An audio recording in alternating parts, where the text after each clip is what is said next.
अस्सलाम वालेकुम, क्या हाल है। अल्लाह ताला आप सब के लिए आसानियाँ पैदा करे, खुश रहें और आबाद रहें। ये चीज़ है मलट्ठी, ये ऐसे होती है मलट्ठी, ठीक है।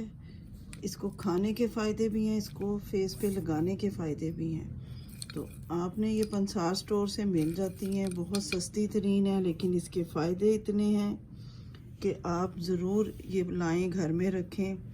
खांसी है, गला ख़राब हो गया, आवाज़ बैठ गई है, इसका कावा बनाएं और पी लें। खांसी नहीं रुक रही तो मुंह में ये इतनी सी इसका टुकड़ा डालें, उसे चूसते रहें, उससे क्या होगा, खांसी रुक जाएगी। हत्ता कि इसका दमे में भी बहुत फ़ायदा है। ये बहुत शदीद प्यास के दिनों में भी इसे चूसें। जैसे गर्मी है, बंदा सारा दिन कूलर को तो नहीं मुंह लगा सकता ना, तो इसका एक टुकड़ा लें और चूसते रहें। ये यरकान में भी बहुत मुफीद है, इसको आप रेगुलर यूज़ करेंगे तो यरकान जो है वो ठीक होगा, जिसकी वजह से जो आँखों में पिलाहट है वो भी ख़त्म हो जाएगी। और इसका जुशांदा बना के पीने से आवाज़ जो बैठी हुई है वो तो खुलेगी ही, साथ जो बलगम जमी हुई है ना सीने पे वो भी निकल जाएगी।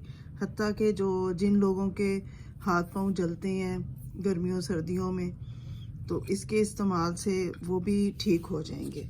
और मैदे के जो मसले हैं, जलन है, वो भी ठीक हो जाएगी। हत्ता कि जो ये है बलगम है वो तो या तो आपको कह के ज़रिए निकल जाएगी, या फिर अगर कह नहीं आएगी तो मोशन के ज़रिए निकल जाएगी। इसका जुशांदा बना के पीते रहें तो आपको फ़ायदा है। जुशांदा बनाएं, चाय में इसका कावा बना के उसमें दूध डाल के चाय की सूरत में पिएं। जिस तरह भी आप पिएंगे तो इसको आपका बहुत फ़ायदा मिलेगा। और आपने ज़रूर ये टोटके यूज़ करने हैं।